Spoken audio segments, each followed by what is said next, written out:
Hello ನಮಸ್ಕಾರ, hot ಸೀಟ್ಗೆ ಸ್ವಾಗತ. ನಾನು ಅರುಣ್ ಬಡ್ಗೇರ್. ನನ್ನ ಜೊತೆಗಿದ್ದಾರೆ ಬಿಜೆಪಿಯ ರಾಜ್ಯಾಧ್ಯಕ್ಷರು, ಶಾಸಕರು ಆಗಿರುವಂತಹ BY ವಿಜೇಂದ್ರ ಅವರು. ನಮಸ್ತೆ ಸರ್, ಕಾರ್ಯಕ್ರಮಕ್ಕೆ ಸ್ವಾಗತ. ಹೇಗಿದ್ದೀರಾ? ಫೈನ್. ರಿಲ್ಯಾಕ್ಸ್ ಆಗಿದ್ದೀರಾ? ಹೊಸ ಹೋರಾಟಕ್ಕೆ ಈಗಾಗಲೇ ಸಜ್ಜಾಗಿದ್ದೆ. ಬಹಳ ದಿನ ಆದಮೇಲೆ ಒಂಥರ ಬೂಸ್ಟರ್ ಡೋಸ್ ಸಿಕ್ಕಂಗಾಗಿದೆಯಲ್ವಾ? ಏನು ಸರ್ಕಾರ ಕಳೆದ 1.5 ವರ್ಷದಲ್ಲಿ ಏನು ಭಾಳ ಭ್ರಷ್ಟಾಚಾರ ರಹಿತ ಆಡಳಿತ ನೀಡುತ್ತೇವೆ, ಎಲ್ಲ ಸಮಾಜಗಳ ಅಹಿಂದ ಸಮಾಜಗಳ ಅಭಿವೃದ್ಧಿ ಮಾಡ್ತೇವೆ ಅಂಥೇಳಿ ಜನರ ಕಿವಿಗೆ ಹೂ ಮೂಡಿಸುತ್ತೇನು ಬಂದಿದ್ದಾರೆ. ಈ ಸರ್ಕಾರ ಮಾಡ್ತಾ ಇರ್ತಕ್ಕಂಥ 420 ಕೆಲಸವನ್ನು ರಾಜ್ಯದ ಜನರ ಮುಂದೆ ಬಿಚ್ಚಿಡ್ತಕ್ಕಂಥ ಕೆಲಸವನ್ನು ಮಾಡ್ತಾ ಇದ್ದೇವೆ. 15 ತಿಂಗಳು ಆದ ನಂತರ ಬಿಜೆಪಿಗೆ ಒಂದು ರೀತಿಯಾಗಿ ಬೂಸ್ಟರ್ ಡೋಸ್ ಸಿಕ್ಕಿದೆ. ಒಂದು ವಿರೋಧ ಪಕ್ಷವಾಗಿ ನಮಗೆ ಹೋರಾಟ ಮಾಡೋದಕ್ಕೆ ಆಡಳಿತ ಪಕ್ಷ ಸಿದ್ದರಾಮಯ್ಯ ನೇತೃತ್ವದ ಕಾಂಗ್ರೆಸ್ ಸರ್ಕಾರ ಅವಕಾಶ ಮಾಡಿಕೊಟ್ಟಿದೆ. ಇವರ ಬಂಡವಾಳವನ್ನು ರಾಜ್ಯದ ಜನರ ಮುಂದೆ ಬಿಚ್ಚಿಡ್ತಕ್ಕಂಥ ಒಂದು ಅವಕಾಶವನ್ನು ನಮಗೆ ಕೊಟ್ಟಿದ್ದಾರೆ. ಅದನ್ನು ನಾವು ಒಂದು ರಾಜಕೀಯ ಷಡ್ಯಂತ್ರ ಅಂತ ಹೇಳೋದಿಲ್ಲ. ಇವ್ರು ಮಾಡಿರ್ತಕ್ಕಂಥ ಏನು ಗನಾಂಗಾರಿ ಕೆಲಸಗಳು ಮಾಡಿದ್ದಾರೆ, ಜನರಿಗೆ ವಂಚನೆ ಮಾಡಿದ್ದಾರೆ. ಒಂದು ವಿರೋಧ ಪಕ್ಷವಾಗಿ ರಾಜ್ಯದ ಜನರ ಗಮನಕ್ಕೆ ತರಬೇಕಾಗಿರ್ತಕ್ಕಂಥ ನಮ್ಮ ಕರ್ತವ್ಯ, ಇವ್ರು ಮಾಡಿರ್ತಕ್ಕಂಥ ಭ್ರಷ್ಟಾಚಾರ ವಿರುದ್ಧ ಹೋರಾಟ ಮಾಡ್ತಕ್ಕಂಥ ನಮ್ಮ ಕರ್ತವ್ಯ, ಆ ಕರ್ತವ್ಯನ ನಾವು ಸಮರ್ಪಕವಾಗಿ ನಿಭಾಯಿಸ್ತಾ ಇದ್ದೀವಿ. ಅನಿಸ್ತಾ ಇದೆಯಾ ಸಮರ್ಪಕವಾಗಿ ನೀವು ನಿಭಾಯಿಸ್ತಾ ಇದ್ದೀರಾ? ಖಂಡಿತ ನಿಭಾಯಿಸ್ತಾ ಇದ್ದೇವೆ. ಬಟ್ ಭಾಳ ದೊಡ್ಡ ಆರೋಪ ಬರುತ್ತೆ. ಬರೀ ಫೋಟೋ ಪೋಸ್ ಕೊಟ್ಕೊಂಡು ಹೋಗ್ತಾರೆ, ವಿಡಿಯೋಗಳಿಗೆ ಮಾತ್ರ ಮುಂದೆ ನಿಂತ್ಕೊಂಡು ಮಾತಾಡ್ತಾರೆ. ಅದನ್ನ ಬಿಟ್ಟರೆ ಇನ್ಯಾವುದೂ ಇಲ್ಲ. ಬಿಜೆಪಿ ಈ ಬಾರಿ ವಿರೋಧ ಪಕ್ಷವಾಗಿ ಗಟ್ಟಿಯಾಗಿ ನಿಂತ್ಕೊಳ್ಳೋಕೆ ಆಗ್ತಿಲ್ಲ ಅಂತ. ನಿಮ್ಮ ಪ್ರಶ್ನೆ ಒಂದು 2 ತಿಂಗಳಲ್ಲಿ ಉತ್ತರ ಸಿಗ್ತದೆ. ಅಲ್ಲಿವರೆಗೂ ಕಾಯಬೇಕು. 1 ತಿಂಗಳು 2 ತಿಂಗಳು ಕಾಯಬೇಕಾಗ್ತದೆ. ಯಾಕೆ ನಾವು ಹೋರಾಟ ಕಾಂಗ್ರೆಸ್ ಪಕ್ಷ ಅಧಿಕಾರದಲ್ಲಿದೆ ಅಥವಾ ನಾವೇನೋ BJP ಅಧಿಕಾರದಿಂದ ವಂಚಿತರಾಗಿದ್ದೇವೆ, ರಾಜಕೀಯ ಕಾರಣಕ್ಕೆ ಆರೋಪ ಮಾಡಬೇಕು, ಈ ಉದ್ದೇಶ ಇಟ್ಕೊಂಡು ನಾವು ಮಾಡ್ತಾ ಇಲ್ಲ. ಕಾಂಗ್ರೆಸ್ ಸರ್ಕಾರದ ವಿರುದ್ಧ ಆಗಲಿ, ಗೌರವಾನ್ವಿತ ಮುಖ್ಯಮಂತ್ರಿಗಳ ವಿರುದ್ಧ ಆಗಲಿ ಕೇವಲ ಕೆಸರೆಚಾಟವನ್ನು ಮಾಡ್ತಾ ಇಲ್ಲ. ಇವರೇನು ಮಾಡಿದ್ದಾರೆ, ತಪ್ಪುಗಳೇನು ಎಸಗಿದ್ದಾರೆ, ಏನು ಇವತ್ತು ಅನ್ಯಾಯ ಮಾಡಿದ್ದಾರೆ, ಒಂದು ತುಳಿತಕ್ಕೆ ಒಳಗೆ ಇರ್ತಕ್ಕಂಥ ಸಮುದಾಯಗಳಿಗೆ ಅನ್ಯಾಯವನ್ನು ಎಳೆಯಾಗಿ ಬಿಚ್ಚಿಡ್ತಕ್ಕಂಥ ಕೆಲಸ ನಾವು ಮಾಡ್ತಾ ಇದ್ದೇವೆ. ನಿಮ್ಮ ತಂದೆಯವರು ಯಡಿಯೂರಪ್ಪನವ್ರು ಮಾಡ್ತಾ ಇದ್ದಂಥ ಹೋರಾಟಕ್ಕೂ ಈಗಿರುವಂಥ BJP ಹೋರಾಟಕ್ಕೂ ಬಹಳ ವ್ಯತ್ಯಾಸ ಇದೆ. ಕಾಣಿಸ್ತಾ ಇಲ್ಲ ಆ ರೀತಿಯಾಗಿ.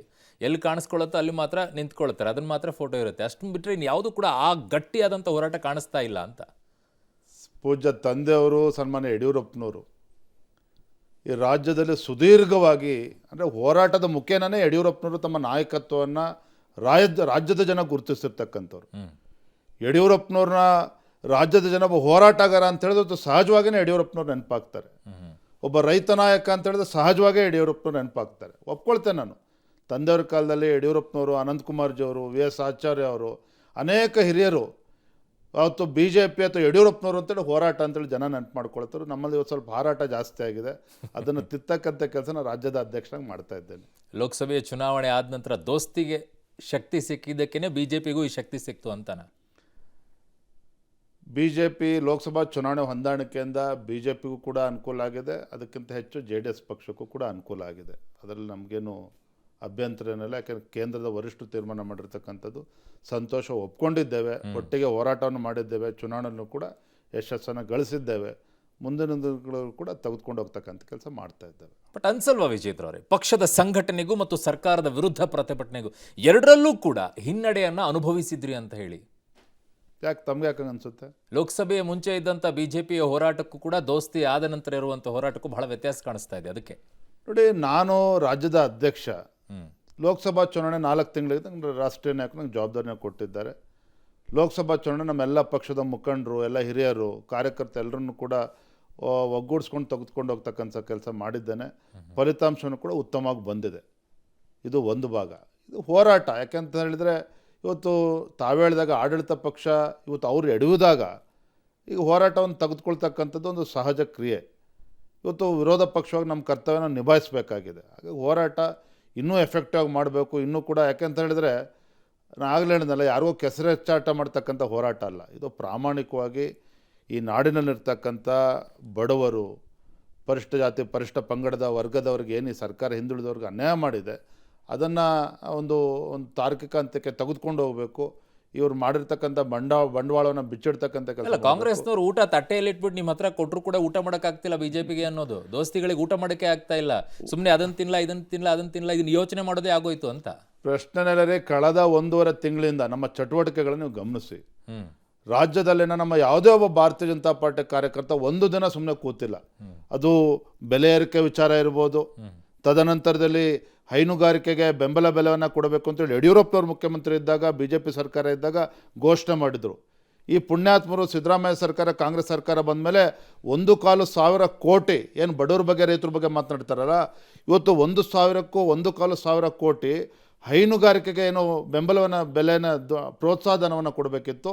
ಈ ಅಯೋಗ್ಯ ಸರ್ಕಾರದವರಿಗೆ ಕೊಡೋಕ್ಕೆ ಸಾಧ್ಯ ಆಗ್ತಾ ಇಲ್ಲ. ಯಾಕಂದ್ರೆ ಹಣ ಇಲ್ಲ. ಕೇಳ್ತಾ ಇರೋದು ನಾನು, ಅದೆಲ್ಲವನ್ನೂ ಕೂಡ ತಟ್ಟೆಯಲ್ಲಿಟ್ಟು ಅವರೇ ಕೊಡ್ತಾ ಕಳೆದ ಇದ್ದಾರೆ, 1.5 ಬಳಕೆನೇ ತಿಂಗಳು ನಾವು ಮಾಡ್ಕೊಳ್ತಾ ಇಲ್ಲ ಅಂತ. ನಿರಂತರವಾಗಿ ಹೋರಾಟ ಮಾಡ್ತಾ ಇದ್ದೇವೆ. ಕಳೆದ 1.5-2 ತಿಂಗಳಿಂದ ನಮ್ಮ ಕಾರ್ಯಕರ್ತರು ಯಾರೂ ಕೂಡ ಮನೇಲಿ ಕೂತಿಲ್ಲ. ನಿರಂತರವಾಗಿ ಸತತವಾಗಿ ಭಾರತೀಯ ಜನತಾ ಪಾರ್ಟಿ ಎಲ್ಲ ಆಯಾಯ ಭಾಗಗಳಲ್ಲಿ ಅಲ್ಲಲ್ಲಿ ನಿಂತ್ಕೊಂಡ್ಬಿಟ್ಟು ಒಂದ್ ಸರ್ಕಲ್ ಅಲ್ಲಿ ಪ್ರತಿಭಟನೆ ಮಾಡಿ ಹೋಗೋದು, ಇದು ಪ್ರತಿಭಟನೆನಾ? ನೋಡ್ರಿ, ಇದು ಹೋರಾಟನಾ? ನಾವು ಪ್ರತಿಭಟನೆ ಮಾಡ್ತಾ ಇದ್ದೇವೆ, ಸರ್ಕಾರಕ್ಕೆ ಕಿವಿ ಇಡ್ತಕ್ಕಂಥ ಕೆಲಸ ಮಾಡ್ತಾ ಇದ್ದೇವೆ. ಆದ್ರೆ ಬಂಡತನದ ಸರ್ಕಾರ ಇದು. ಗ್ಯಾರಂಟಿಗಳನ್ನ ಕೊಟ್ಟು ಎಲ್ಲ ಜನರಿಗೆ ಕಿವಿಯನ್ನು ಹೂ ಮುಡಿಸಿ ನೋಡಿದ್ರೆ ಲೋಕಸಭಾ ಚುನಾವಣೆಯಲ್ಲಿ ಚುನಾವಣೆ ಮತದಾನ ಹೋಗಕ್ಕೆ 3 ದಿನ ಮುಂಚೆ ಅವರು ಗೃಹಲಕ್ಷ್ಮಿ ಹಣವನ್ನು ರಿಲೀಸ್ ಮಾಡ್ತಾರೆ. ಈ ಸರ್ಕಾರ ಬಂದ ಯಾವ್ದಾರ ಒಂದು ಅಭಿವೃದ್ಧಿ ಕೆಲಸ ಆಗಿದೆ? ಪೊಲಿಟಿಕಲ್ ಸ್ಟ್ರಾಟಜಿ ಒಂದು ಕಡೆ ಆಯಿತು. ಎಲೆಕ್ಷನ್ ಮುಗಿದ್ಮೇಲಾದ್ರೂ, ಚುನಾವಣೆ ಮುಗಿದ್ಮೇಲಾದ್ರೂ ಜನರಿಗೆ ನ್ಯಾಯ ಕೊಡಬೇಕಲ್ಲ. ಹಾಗಾದರೆ ಅದ್ರ ವಿರುದ್ಧ BJP ಹೋರಾಟ ಮಾಡ್ತಾ ಇದೆ. ನಾಮಕಾವಸ್ಥೆ ಹೋರಾಟ BJP ಮಾಡ್ತಾ ಇಲ್ಲ, ಪ್ರಾಮಾಣಿಕವಾಗಿ ಹೋರಾಟ ಮಾಡ್ತಾ ಇದೆ. ನಮ್ಮ ಕಾರ್ಯಕರ್ತರು ನಾನು ತಮ್ಮ ಮೂಲಕ ನಾನು ಅಭಿನಂದನೆ ಸಲ್ಲಿಸ್ತೇನೆ. ನಿರಂತರವಾಗಿ ಇವತ್ತು ಹೋರಾಟ ಮಾಡ್ತಾ ಇದ್ದಾರೆ. ಚುನಾವಣೆ ಬಂದಾಗ ಮಾತ್ರ BJP ಹೋರಾಟ ಅಲ್ಲ. ಅಂದ್ರೆ ಚುನಾವಣೆ ಸ್ಟ್ರೈಟ್ ಹಿಟ್ ಯಾರೋ ಪುಣ್ಯಾತ್ಮರು ಹೇಳ್ತಾರೆ ಅಂತೇಳಿ ಭಾರತೀಯ ಜನತಾ ಪಾರ್ಟಿ ಅಡ್ಜಸ್ಟ್ಮೆಂಟ್ ರಾಜಕಾರಣ ಮಾಡ್ತಕ್ಕಂಥ ಪ್ರಶ್ನೆ ಇಲ್ಲ. ನೇರವಾಗಿ ಹೇಳ್ತಾನೆ.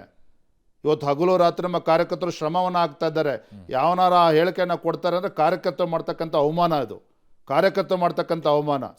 ನಾನು ರಾಜ್ಯದ ಅಧ್ಯಕ್ಷನಾಗಿ ಹೇಳ್ತಾ ಇದ್ದೇನೆ, ನನ್ನ ಕಾರ್ಯಕರ್ತರು, ನನ್ನ ಭಾರತೀಯ ಜನತಾ ಪಾರ್ಟಿಯ ಕಾರ್ಯಕರ್ತರು ಹಗಲು ರಾತ್ರಿ ಹೊತ್ತು ಚುನಾವಣೆಗಳು ಇರ್ತದೆ, ಚುನಾವಣೆಗಳು ಹೋಗ್ತದೆ, ಅದು ನಿರಂತರವಾಗಿ ಹೋರಾಟವನ್ನು ಮಾಡ್ತಾ ಇದ್ದಾರೆ. ನಾನು ನಮ್ಮ ರಾಜ್ಯದ ಕಾರ್ಯಕರ್ತರಿಗೆ, BJP ಕಾರ್ಯಕರ್ತರಿಗೆ ದೊಡ್ಡ ಸಲಾಮನ ಹೇಳ್ತೇನೆ ನಾನು. ಹೊಸ ಹೋರಾಟವನ್ನ ನೋಡ್ಬೇಕು, ಇನ್ಮೇಲೆ ನೋಡೋಕೆ ಅವಕಾಶ ಸಿಗುತ್ತೆ. ಹೋರಾಟ ನಿರಂತರ ನಡೀತದೆ. ಇನ್ನೂ ಕೂಡ ಹೆಚ್ಚು ಉತ್ಸಾಹದಿಂದ ನಮ್ಮ ಕಾರ್ಯಕರ್ತರು. ಮೂಡ ಮತ್ತು ವಾಲ್ಮೀಕಿ ಹಗರಣದ ಅಸಲಿಯತ್ ಏನು ಅಂತ ಹೇಳ್ಬೋದಾ ಜನರಿಗೆ? ನಾ ಆಗಲೇ ಹೇಳಿದೆ, ಕಳೆದ ವಿಧಾನಸಭಾ ಚುನಾವಣೆಯಲ್ಲಿ ಭಾರತೀಯ ಜನತಾ ಪಾರ್ಟಿ ಮೇಲೆ 40% ಭ್ರಷ್ಟಾಚಾರದ ಆರೋಪವನ್ನು ಈ ಭೂಪುರ ಮಾಡಿದ್ರು ಕಾಂಗ್ರೆಸ್ ಪಕ್ಷದ ಮುಖಂಡರು. ಪಾಪ ಜನ ನಂಬಿದ್ರು. ಹಿಂದೆ ಇವ್ರು ಸರ್ಕಾರಗಳಿದ್ದಾಗ ಯಾವ ರೀತಿ ಕೇಂದ್ರದಲ್ಲಿ 2G ಸ್ಕ್ಯಾಮು, ಕೋಲ್ ಸ್ಕ್ಯಾಮು, ಲಕ್ಷಾಂತರ ಕೋಟಿ ಹಗರಣ ನಡೀತು. ಇವ್ರು ಹೇಳಿರ್ತಕ್ಕಂಥ ಬಣ್ಣದ ಮಾತುಗಳನ್ನು ನಂಬಿ ರಾಜ್ಯದ ಜನ ಆಶೀರ್ವಾದ ಮಾಡಿದ್ರು. ಭ್ರಷ್ಟಾಚಾರ ರಹಿತ ಆಡಳಿತ ಆಯ್ತು. ವಿರೋಧ ಪಕ್ಷದಲ್ಲಿ ಕೂತಿದ್ವಲ್ಲ, ಅನುಭವಿಸ್ತಾ ಇದೀವಲ್ಲ. You are sitting in the opposition. 40% ಬಂದಾಗಲೂ ನಿಮ್ಮ ಸರ್ಕಾರ ಯಾವುದೇ ರೀತಿಯಾಗಿ ಕೋರ್ಟಿಗೆ ಹೋಗ್ಲಿಲ್ಲ, ಕೇಳಲಿಲ್ಲ, ಇದು ನಮ್ದು ಅಲ್ಲ ಅನ್ನುವಂಥದ್ದು ಯಾವುದೂ ಇಲ್ಲ. ಜನ ಉತ್ತರ ಕೊಟ್ಟಿದ್ದಾರಲ್ರಿ. ವಿರೋಧ ಪಕ್ಷ ಒಪ್ಕೊಳ್ತೇನೆ.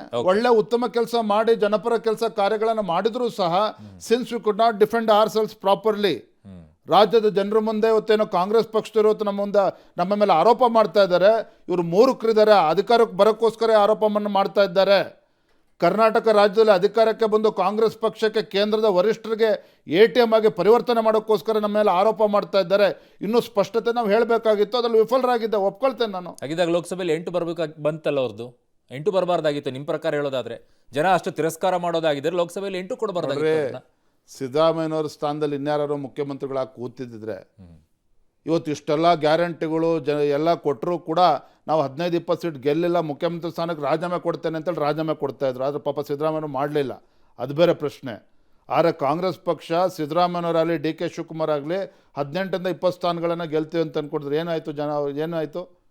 9 ಸ್ಥಾನಕ್ಕೆ ಬಂದಿದ್ದಾರೆ. ಒಂದು ಸ್ಥಾನ ಗೆದ್ದಿದ್ರು, ಆದರೆ 9ಕ್ಕೆ ಬಂದಿವಿ ಅಂತೇಳಿ ಭಾಳ ತಮ್ಮ ಬೆನ್ನನ್ನು ತಗೊಂಡಿದ್ರು. ಆದರೆ ಒಂದು ಸಂದರ್ಭದಲ್ಲಿ 28ಕ್ಕೆ 28 ಗೆದ್ದಿದ್ರು ಕರ್ನಾಟಕ ರಾಜ್ಯದಲ್ಲಿ. ಅದನ್ನು ಕೂಡ ಮಾನ್ಯ ಮುಖ್ಯಮಂತ್ರಿಗಳು ನೆನ್ಪಿಡ್ಕೋಬೇಕು, DK ಶಿವಕುಮಾರ್ ಅವರು.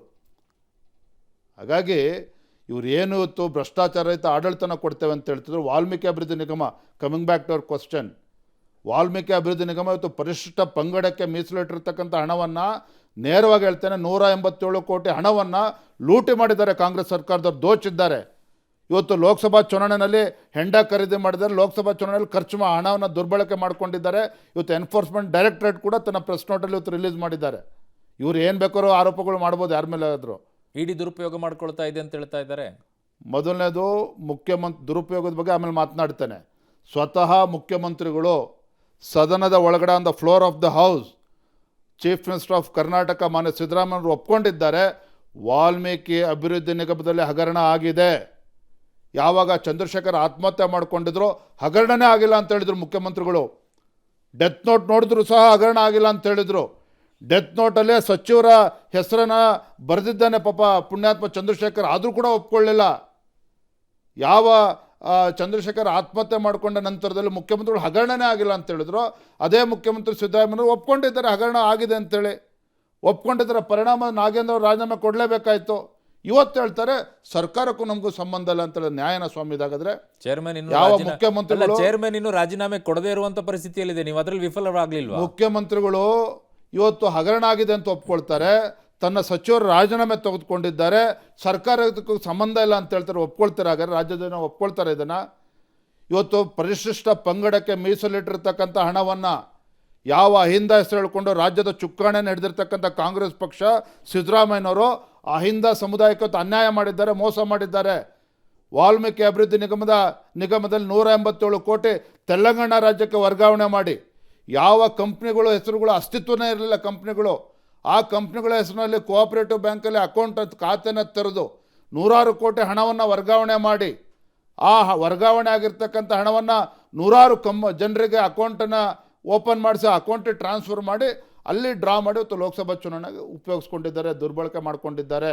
ಹೇಳಿ ಮುಖ್ಯಮಂತ್ರಿಗಳು ಉತ್ತರ ಕೊಡಲಿ ಇದಕ್ಕೆ? ಬಿಜೆಪಿ ಹಿಟ್ ಅಂಡ್ ರನ್ ಮಾಡ್ತಾ, ನಾನು ಬರ್ತಾ ನಿಮ್ಮ ಪ್ರಶ್ನೆ ಉತ್ತರನ ಕೊಡ್ತೇನೆ. ಇದು ನಾವು ಹಿಟ್ ಅಂಡ್ ರನ್ ಮಾಡ್ತಾ ಇಲ್ಲ, ನಾವೇನು ಆರೋಪ ಮಾಡ್ತಾ ಇದ್ದೆ ಅದಕ್ಕೆ ಪುರಾವೆಗಳಿದ್ದಾವೆ. ಕೇವಲ ಆರೋಪನ ಮಾಡ್ತಿಲ್ಲ, ಅವರಿಗೆ ಮುಖಕ್ಕೆ ಮಸಿ ಬೆಳೀತಕ್ಕಂಥ ಕೆಲಸವನ್ನು ಮಾಡ್ತಾ ಇಲ್ಲ. So I Deere chief minister, ಇವತ್ತು ಮುಖ್ಯಮಂತ್ರಿಗಳು ಉತ್ತರ ಕೊಡಬೇಕಿತ್ತು. ಅವರು ನಿಮ್ಮ ಕಾಲದಿಂದನೇ ಶುರು ಆಯಿತು ಅಂತಾರೆ. ಮಾಡಲಿ ಸ್ವಾಮಿ, ಹೂ ಇಸ್ ಸ್ಟಾಪಿಂಗ್ ಯು? ಮಾನ್ಯ ಮುಖ್ಯಮಂತ್ರಿಗಳು ಇವತ್ತು ಕೂಡ ನಾನು ಒತ್ತಾಯ ಮಾಡ್ತೇನೆ, ಆಗ್ರಹ ಮಾಡ್ತೇನೆ, ಯಾವುದೇ ಸರ್ಕಾರದಲ್ಲಿ ಹಗರಣ ಆಗಿರಲಿ. ಹಿಂದೆ BJP ಸರ್ಕಾರ ಬರೋ ತನಕ 40% ಹಗರಣ ಅಂತೇಳಿ ಆರೋಪ ಮಾಡಿ ಅಧಿಕಾರಕ್ಕೆ ಬಂದ್ರಲ್ಲ, ಕಳೆದ 15 ತಿಂಗಳು ಯಾಕೆ ಕೈ ಕಟ್ಕೊಂಡು ಕೂತಿದ್ರಿ? ಮಾಡಬೇಕಿತ್ತಲ್ಲ ತನಿಖೆ. ಈಗೇನೋ 20-25 ಪಟ್ಟಿ ಮಾಡ್ಕೊಂಡು ಕೂತಿಲ್ಲ ಮಾನ್ಯ ಮುಖ್ಯಮಂತ್ರಿಗಳೇ. 21 ಮಾಡ್ಲಿ ತನಿಖೆ, ಈಗಲೂ ಮಾಡ್ಲಿ, ಇಟ್ಸ್ ನಾಟ್ ಟೂ ಲೇಟ್. ಯಾರು ಹೂ ಇಸ್ ಸ್ಟಾಪಿಂಗ್ ಯು? ಚುರುಕ ಮಾಡ್ತೀವಿ ಅಂತ ಹೇಳ್ತಾರೆ, ತನಿಖೆನ ಚುರುಕು ಮಾಡ್ತೀವಿ. ಈ ಪ್ರಕರಣದಲ್ಲಿ 21 ಹಗರಣಗಳ ಬಗ್ಗೆ ಮಾತನಾಡ್ತಾ ಇದ್ದಾರೆ. ಆಯಿತು, ನಾನು ಈ ಆಯಿತು, ಹಗರಣ ನಮ್ಮ ಸರ್ಕಾರದಲ್ಲಿ BJP ಸರ್ಕಾರದಾಗ ಹಗರಣ ಆಗಿದ್ದರೆ ಅದು ನಿಮ್ಮ ಸರ್ಕಾರದಲ್ಲಿ ಆಗಿರ್ತಕ್ಕಂಥ ಹಗರಣ ಆಗಿಲ್ಲ ಅಂತ ಹೇಳಿ ನಿಮ್ಮ ಪಡೆ ನೀವು ಡಿಫೆಂಡ್ ಮಾಡ್ಕೊಳಕ್ಕಾಗತ್ತಾಗಾದ್ರೆ? ಅಲ್ಲ, ನಂಗೆ ಕಾಡುವಂಥ ಪ್ರಶ್ನೆ ಇದರಲ್ಲಿ ಏನು ಅಂತಂದರೆ 21 ಹಗರಣಗಳು ಇದಾವೆ ಅನ್ನೋದಾದರೆ ಇಲ್ಲಿವರೆಗೂ ಅಡ್ಜಸ್ಟ್ಮೆಂಟ್ ಇತ್ತಾ ಅಂತ ನನ್ನ ಪ್ರಶ್ನೆ. ನೋಡ್ರಿ, ಇವತ್ತು ತಾವು ಈ ಪ್ರಶ್ನೆನ ಮುಖ್ಯಮಂತ್ರಿಗಳಿಗೆ ಕೇಳ್ರಿ, DK ಶಿವಕುಮಾರ್ ಅವ್ರು ಕೇಳ್ರಿ. ನಮ್ಮ ಹಿಂದಿನ ಸರ್ಕಾರದಲ್ಲಿ ಏನು BJP ಮೇಲೆ ಆರೋಪ ಮಾಡಿದ್ರಲ್ಲ ಸ್ವಾಮಿ ಸಿದ್ದರಾಮಯ್ಯನವರೇ, ಯಾಕೆ ನಿಮ್ಮ ಸರ್ಕಾರ ಬಂದು ತನಿಖೆ ಮಾಡಲಿಲ್ಲ? ಲಿಂಕ್ ಆಗಲ್ವಾ ಇದಕ್ಕೆ? ಈಗ ಲಿಂಕ್ ಆಗಲ್ವಾ ಇದಕ್ಕೆ? ಈ ಕಡೆಗೆ ಆಗಿರುವಂತ ಹಗರಣಕ್ಕೂ ಮೈಸೂರಿನಲ್ಲಿ ಆಗಿರುವಂತ ಮೂಢ ಹಗರಣಗಳಿಗೂ ಕೂಡ ಲಿಂಕ್ ಆಗಲ್ವಾ? ಆ ಕಡೆಗೆ ನೀವು ಅಡ್ಜಸ್ಟ್ ಮಾಡ್ಕೊಂಡು ಈ ಕಡೆಗೆ ಇವ್ರು ಕೈ ಕಟ್ಕೊಂಡು ಕೂತಿದ್ದೀವಿ. ಹಾಗಾದ್ರೆ ವಿರೋಧ ಪಕ್ಷನ ಕೈ ಕಟ್ಕೊಂಡು ಕೂತಿದ್ದೀವ? ವಿಧಾನಸಭೆಯಲ್ಲಿ ನಾವು ಅದನ್ನ ಎಫೆಕ್ಟಿವ್ ನಾವು ಈಗ ಏನು ನಾವು ಹೋರಾಟವನ್ನು ಮಾಡಬೇಕಿತ್ತು, ಸದನದ ಹೊರಗಡೆ ಏನು ಹೋರಾಟ ಮಾಡಿದ್ವಿ, ಸದನದ ಒಳಗಡೆನೂ ಸಹ ನಿಲುವಳಿ ಸೂಚನೆಯನ್ನು ಮಂಡನೆ ಮಾಡಿ ವಾಲ್ಮೀಕಿ ಅಭಿವೃದ್ಧಿ ಬಗ್ಗೆ ಚರ್ಚೆನ ಮಾಡಿದ್ದೇವೆ. ಕೇವಲ ಚರ್ಚೆ ಅಷ್ಟೇ ಅಲ್ಲ, ಮೂಢ ಬಗ್ಗೆನೂ ಚರ್ಚೆ ಮಾಡಿದ್ದೇವೆ, ಮುಂದಿನ ಹೋರಾಟವನ್ನು ಮುಂದುವರಿಸ್ತಾ ಇದ್ದೇವೆ. ಅಲ್ಲ, ನಾನು ಕೇಳ್ತಾ ಇರುವಂಥದ್ದು ಮೂಢಕ್ಕೆ ನೀವು ಅವರಿಗೆ ಅಡ್ಜಸ್ಟ್ ಆಗ್ಬಿಟ್ಟು ಅವರು ನಿಮ್ಮ ಹಗರಣಗಳಿಗೆ ಅಡ್ಜಸ್ಟ್ ಆದ್ರ ಅಂತ ನನ್ನ ಪ್ರಶ್ನೆ. ಬೇಡ ಅಂತ ಹೇಳ್ತಿದ್ದೀವಲ್ಲ, ಯಾರೋ ಆರೋಪಗಳು ಮಾಡ್ತಾರೆ ಅಂತೇಳಿ ಅದು ಆ ಭ್ರಮೆಯಲ್ಲಿ ನಾವು ಇರ್ತಕ್ಕಂಥ ಅವಶ್ಯಕತೆ ಇಲ್ಲ. It's a open challenge. ಈ ರಾಜ್ಯ ಸರ್ಕಾರಕ್ಕೆ ನಾನು ಹೇಳ್ತೇನೆ, ಯಾವುದೇ ಸರ್ಕಾರದಲ್ಲಿ ಏನೇ ಹಗರಣಗಳಾಗಿದ್ರು, ಸಮಸ್ಯೆಗಳಾಗಿದ್ರು, ತಪ್ಪಾಗಿದ್ರು ಕೂಡ ನಿರ್ದಾಕ್ಷಿಣ್ಯವಾಗಿ ಕ್ರಮವನ್ನು ಕೈಗೊಳ್ಳಿ. ಬಿಜೆಪಿ ಪದೇ ಅನುಕಂಪ ತೋರಿಸ್ತಕ್ಕಂಥ ಅವಶ್ಯಕತೆ ಇಲ್ಲ, ಅನುಕಂಪ ತೋರಿಸ್ತಕ್ಕಂಥ ಅವಶ್ಯಕತೆ ಇಲ್ಲ. ಬಟ್ ನಮ್ಮ ಮೇಲೆ ಏನು ತಪ್ಪಾಗಿದೆ ಅಂತ ನಿಮ್ಗೆ ಅನ್ಸೋದು ತನಿಖೆನೂ ಮಾಡಿ, ಅದಕ್ಕೆ ಮುಂಚೆ ನಿಮ್ಮಲ್ಲಾಗಿರ್ತಕ್ಕಂಥ ಹಗರಣಕ್ಕೆ ರಾಜ್ಯದ ಜನತೆಗೆ ಉತ್ತರ ಕೊಡಿ, CBI ತನಿಖೆ ಕೊಡಿ ಅಂತೇಳಿ ನಾವು ಒತ್ತಾಯವನ್ನು ಮಾಡಿದ್ದೇವೆ, ಆಗ್ರಹವನ್ನು ಕೂಡ ಮಾಡಿದ್ದೇವೆ.